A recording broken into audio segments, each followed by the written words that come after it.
namwe inshuti bakunzi ba Radio Peace FM y'ugwaruka turi ku munsi wa gatatu igenekerezo rya 20 ukwezi kwa gatatu mwaka w'ibihumbi 2024. Iyi radio mushobora kuyumva muciye kuri website akaburungu Radio Peace FM akaburungu.com amasaha 28 kuri 28 kuva ku munsi wa mbere gushika ku munsi wa gatanu. Amakuru twabateguriye uno munsi agizwe n'ingingo nkuru zikurikira.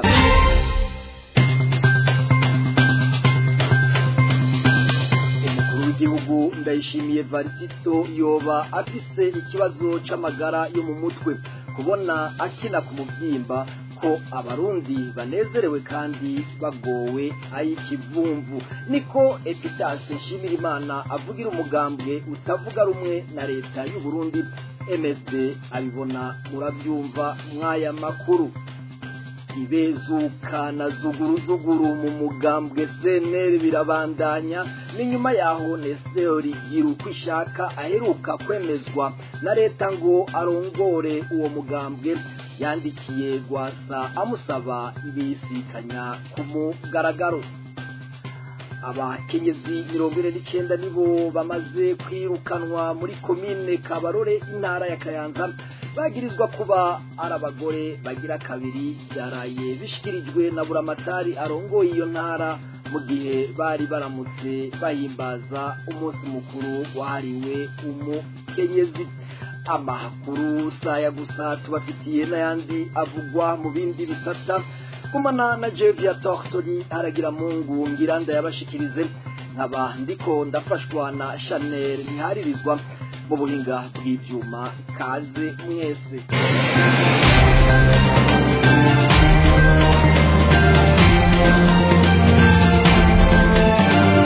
Radio Peace FM.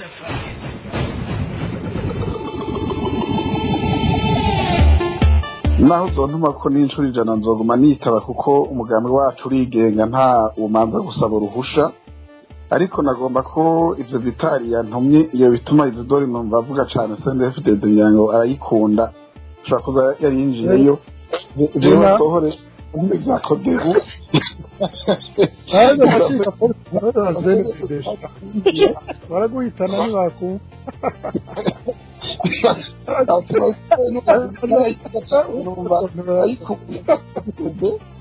nagomba kangizeyesha amakuru yuko ntawahakana kundi atabantu bicwa kumva zitandukanye, ariko jewe ndemeza ko ata muntu n'umwe apfazira ubwoko bwiwe. Ivyo byaramaze kurangira, ariko nubwo bundi bwicaye twifuza yuko bwohagarara.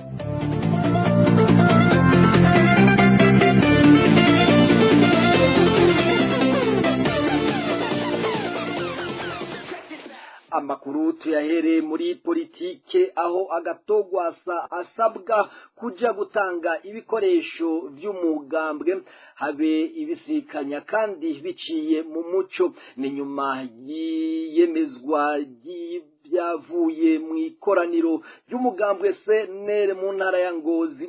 Uyu munsi kaba hari hatekanijwe ibisikanya hagati y'uwahora arongoye uwo mugambwe Agatogwasa hamwe n'ugiye kumusubirira. Mwikete Nestor Girukwishaka yandikiye umushinga amateka Agatogwasa yamusabye kuri uyu wa gatatu igenekerezo rya 20 ntwarane umwaka w'ibihumbi 2024 ko yoza hakaba ukubisikanya mu mabanga yo kurongora uwo mugambwe bigakogwa ku mugaragaro. Ni mu gihe umushinga amateka Gwasa asaba abanywanyi biwe gutekana kandi ko ariwe akiramutswa umugambwe CNL. Hagataho haravugwa amakuru Radio Peace FM tararonkera ivyemezo avuga ko hariko haraba irementanya ryo guhamagarira abasenere kwihereza amabarabara, gutyo vyitwe ko bariko bariyamiriza ivyashikirijwe n'umushikiranganji w'intwaro yo hagati mu gihugu ko yemeje ibyavuye mu ikoraniro ryahaye ububasha Girukwishaka, hanyuma abayoboke ba Gatogwasa baci batabwa muri yomi. muri ico gisata nyene kubona abanyagihugu bicwa bunyamaswa ibihe vya politike biri mu Burundi n'ingene abanyagihugu barenganywa ntivyari bikwiye gushikirizwa n'umukuru w'igihugu ko abarundi banezerewe ahubwo nyene kubivuga ashobora kuba afise ikindi kibazo abaganga batazi. Ivyo bivugwa n'umunye politike Epitase Nshimirimana avugira umugambwe utavuga rumwe na leta y'u Burundi MSD. Kurikira: nta hantu na hamwe vyova uri umuntu w'umukuru w'igihugu canke uri n'umuntu wo mu mabanga yandi atandukanye ngo uvuge ko abarundi banezerewe canke ngo uvuge ko abanyagihugu banezerewe. Ivyo ntivyoshoboka. Naho rero tuvuga ko twebwe bitanguye kudutera amakenga ko ashobora kuba afise ikindi kibazo co mu mutwe, nayo kuvuga ko yababajije bakishura ko banezerewe. Nta murundi ariho yo kwishura ko anezerewe. Washaka tureka abandi barundi tugende mubo mu mugambwe wiwe. Nta banywanyi b'umugambwe CNDD-FDD uno munsi wanashaka banezerewe, kuko nabone bari muri situation itoroshe, bari mu myidogo itandukanye nk'iyi abandi barundi bafite. Nta murundi rero ariho anezerewe kiretse Varisito Ndayishimiye. Kandi ivyo wanagomba ntitwonavuga ngo ni mikenyuro yo gutwara yo guhuma amaso abarundi n'amakungu ngo wubahuke kuvuga amajambo ageze ku rugero nkayo yirirwa ariko arashikiriza uno munsi. Nta muntu yo kubahuka ko abarundi banezerewe mu gishingo c'uko abarundi bashonje uno munsi. Nta muntu yo kubahuka kuvuga ko abarundi banezerewe mu gihe abarundi uno munsi ku munsi. Ibi Epitase abishikirije inyuma yaho umukuru w'igihugu yari yavuze ko abandi barundi bari mu Rwanda bo bijiriwe kubera ubutegetsi bw'igihugu bahungiyemwo. Kubwa Epitase abahungiye mu Rwanda banezerewe gusumba abari mu Burundi. N'ubu nyene tumutege abiri. Abarundi bahungiye mu gihugu c'u Rwanda makuru dufise ntaho biboneka ko bagowa ikivumvu nk'abarundi batahunze. Abarundi batahunze nibo bagowe ayikivumvu gusumba ba barundi bari mu makambi y'impunzi, gusumba ba barundi bari mu gihugu cy'u Rwanda. Uri kuravuga ko boba bagowe ayikivumvu. Abarundi rero bahungiye mu Rwanda sibo bagowe gusumba ay'abarundi batahunze bagowe. Naha ndiko ndakubwira ko amajambo yiwe arakayobera bahinga. Ntitwonavuga ko ari uguhimbira ku barundi, kuko n'umuntu mu guhimbira ku barundi ntiyohimba avuga ibintu bitagira umutwe n'amaguru nk'ibirirwa aravuga vya za Edeni, vya za gutera imbere kugira gute ibintu bitigeze bibaho. Iyo mvugo bene iyo ntiyoboneka ku muntu w'umutegetsi cane wo ku rugero umukuru w'igihugu. Nta migambi nimwe yo guteza imbere Uburundi Varisito Ndayishimiye ariko arakora ko rero igihugu cogera hari karavuga. Nta kintu na kimwe coba gitangaje kihari, kuko n'ubundi niho kiriko kiragana, niho kiri. Aho rero ni naho dufatira tuvuga yuko umuntu nk'uyo atabona amagogo igihugu kirimo, umuntu nk'uyo atabona ibibazo igihugu arongoye gifise, ntibizoshoboka ko ashobora no kugitorera no gutorera inyishu ivyo bibazo umurengera biri muri ico gihugu, kuko we ntabibona. Mu gihe rero atabibona ntaho vyova ushobora gutorera inyishu ikibazo we utabona. Iyo rero bigeze ngaho nari nabikubwiye, abantu ntidushobora bimwe, kudashobora amabanga yo kurongora Uburundi nibisanzwe gose. Yotanga imihoho canke abamwegereye bomufasha bakamuruhurira, bakamukura, bakarondera ubundi yoshobora kumufasha, akaraba ko hari ico yoshobora kugarura naho igihugu mbona kigeze aho umwasa ashaka. Ariko rero nta cizere twebwe ku bwacu turacagifitiye abarundi ivyo vyose barabikurikirana, barabibona. Niho ntera kamo abo barundi bose bo mu migwi itandukanye ko bahaguruka bakanka ko igihugu kigeraho umukuru w'igihugu yifuza ko kigera uno munsi, bagahaguruka bakamwankira kubandanya, hama bakironderera ubundi buryo bwo gushobora kurondera umukuru w'igihugu yoshobora gutunganya igihugu ku rugero babyifuza, kuko urugero kiko kirajako ari urugero ruteye ubwoba n'agahinda. Epitasi Nshimirimana avugira umugambwe MSD. Aya makuru reka tuyabandanirize mu ntara ya Kayanza, havugwa abakenyezi baharitse bagera kuri 49 ko aribo bamaze kwirukanwa muri komine Kabarore kuva kuwa 9 ntwarana umwaka w'2024. Ni nyuma yaho buramatari w'intara ya Kayanza ategetse ko abakenyezi bose baharitse bo kwirukanwa. Vyavuzwe kuri uyu wa kabiri nyene mu birori byo guhimbaza umunsi mpuzamakungu wahariwe agateka k'abakenyezi ku rwego rw'intara ya Kayanza. Ibirori vyabereye muri iyo komine nyene ya Kabarore.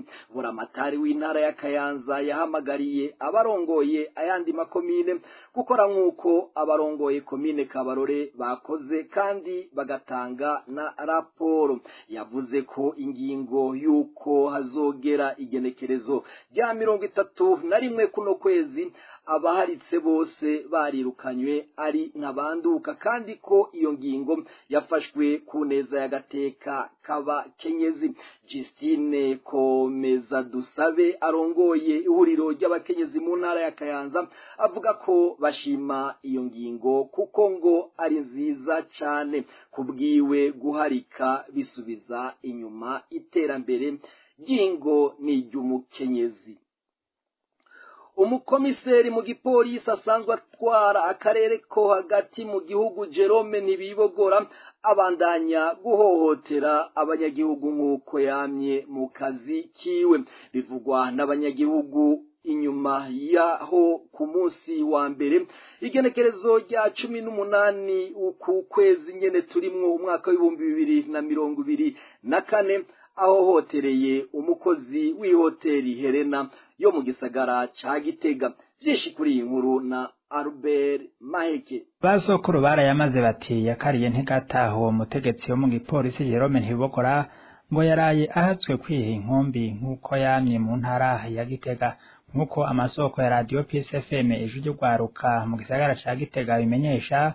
Ku munsi wa mbere igenekerezo rya 18 ntwarante umwaka wa 2024 komiseri Jerome Ntibibogora ngo yagiye ku hoteli yitwa Helena iri mu gisagara ca Gitega hajanywe no kuneka inama ari kirahabera, kuko ngo yari yarose amakuru ko harimo abanywanyi ba senere bahirutswe kwa kumugambwe. Jerome Ntibibogora amaze kumenya ko inkuru yarose hatariyo, araheza yaka umutobe wakorewe abari muri iyo nama. Nyamara umwigeme akora muri iyo hoteli amwishura ko atamutobe wo kugurishwa uhari. Babandi bati urubuze nkwari ruvumbukana igihuna. Komiseri muzima n'amapeta ku rutugu yaciye ahamagara abamugendanira, wa mwigeme bamuyora buharage bamujana kumuhohotera. Abakozi bandi ngo bavuye bahamagara nyene hoteli, nawe ahamagara komiseri kuko basanzwe bazinanye, amusaba ko yomurekurira uwo mukozi wiwe, nawe araheza aragondozwa aravyemera. Uwo mwigeme amaze kurekurwa ngo basanze yari yamaze kuborezwa igufa ku buryo adashobora no kwicara. Umukoresha araheza amuha akaruhuko ko uja kwivuza. Abanyagihugu baganiriye na Radio Peace FM ijwi rwaruka basanzwe bazi uwo mukomiseri bavuga ko uwo mutegetsi mu gipolisi cy'u Burundi asanzwe akozwe mu byo guhohotera abantu, aho bamuzi kuva mu mwaka wa 2010 aho yatikije abanywanyi batari bake bari mu migambwe itavuga rumwe na leta ya CNDD-FDD. Mu mwaka wa 2015 hoho ngo Ntibibogora yaramanikiwe idarapo yo guhohotera abanyagihugu hamwe n'abasirikare biyamirije ikiringo ca gatatu c'umuhisi Petero Nkurunziza. Twobamenyesha ko Jerome Ntibibogora hari imvukira yo mu ntara ya Cibitoke, mbere ngo akaba ari inshuti y'umushikiranganje wa mbere Ndakugarika. Jerome Ntibibogora ngo ntiyigeze aja mw'ishamba, ariko yinjiranye n'abahora bagwana mu hari Florina kw'ipete rya kapitene.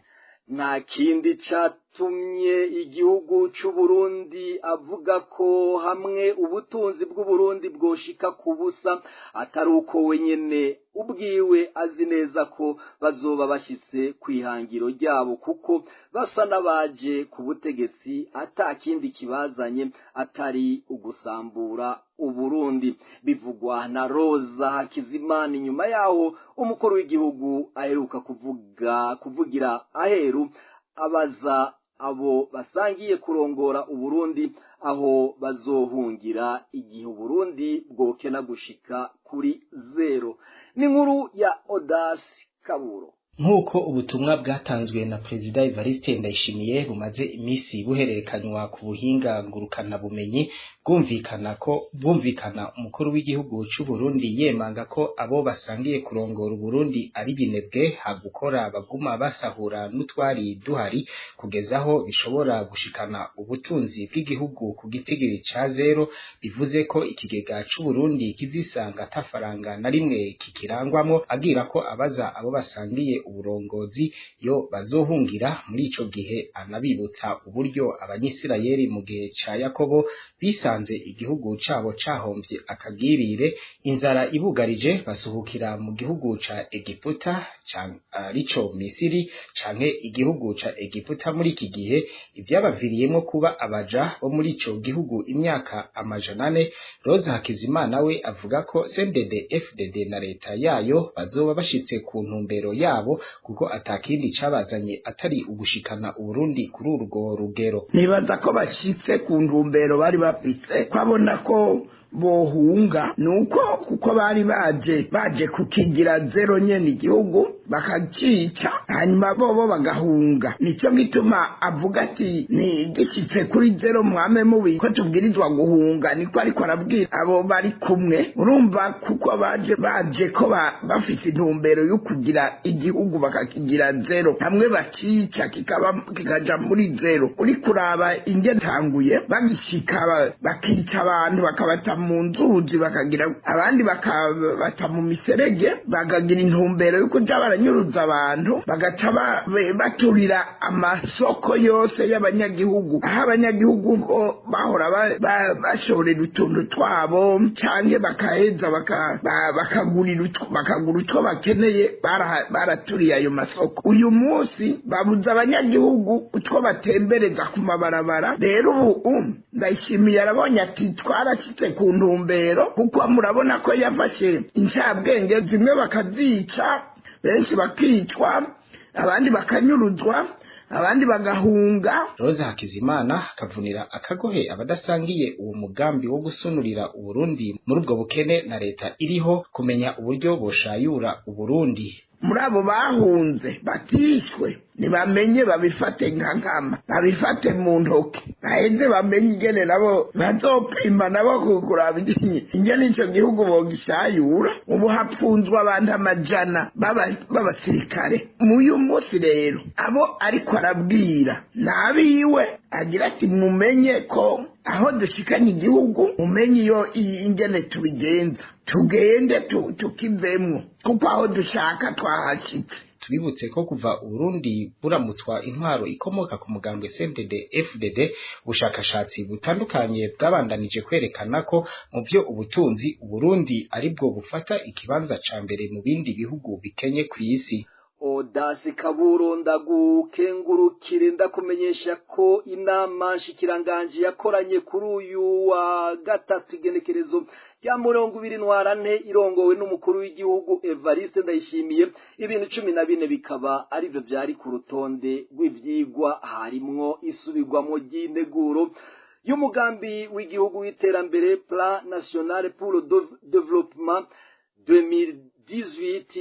2018-2027 kugira ngo ugende uhwanye ni mbona kazoza y'iterambere yo mu mwaka w'2024 umushira umwaka w'2060 yashizweho na Perezida Ndayishimiye. Integuro y'ibwirizwa rijanye n'amasezerano yo guhanahana abakozi hagati y'igihugu c'u Burundi n'igihugu ca Gabo. Integuro y'amasezerano hagati ya leta y'u Burundi n'ishirahamwe mpuzamakungu rijejwe iterambere. Ayo masezerano akaba ajanye no gushigikira ibikorwa byo kubaka ingomero z'umuyaga nkuba Jiji Murembwe. Abakozi bataratunganirizwa ku bijanye n'imishahara yabo biri mu bibazo bibangamiye akanovera k'inyigisho muri kaminuza y'u Burundi. Ivyo vyashikirijwe na Audace Manirambona arongoye iyo kaminuza kuri uyu wa mbere, aho yari yagendewe n'icegera ca kabiri c'umukuru w'inama nkenguzamateka Fabrice Nkurunziza. Intumbero y'ubwo rugendo akaba kwari ugusuzuma aho ishigwa mu ngiro ry'imigambi ine iyo kaminuza yari yiyemeje uno mwaka rigeze. Muri iyo migambi ine yarije gusuzumwa, umwe wonyene ari wo uriko uraja mu ngiro. Abarongoye iyo kaminuza bakaba bamenyesheje yuko vyavuye ku ngorane z'ubuhinga z'ikigo kijejwe inyubako Obuha cyategerezwa gukora ivyo bikorwa. Icegera ca kabiri c'inama nkenguzamateka asaba abarongoye kaminuza kuja barategura imigambi ihuye n'amahera bafise. Nayo ku kijanye n'umuyaga nkuba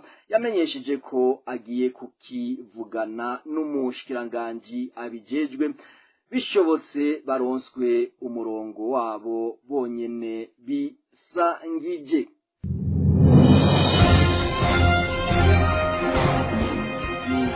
Ngaha dusozereye amakuru twari twabateguriye. Shimire mwebwe mwese mwaduteze yombi kuva mu ntango y'aya makuru kugeza tuyasozereye. Shimire uruganda rwa Radio PSFM rwakoze ibishoboka byose kugira aya makuru aboneke. Shimire na Chanel Miharirizwa yari mu buhinga bw'ivyuma, nayo jewe vya Tortori haragira Mungu na yabashikirije. Twanisango umunsi wejo na gahwane.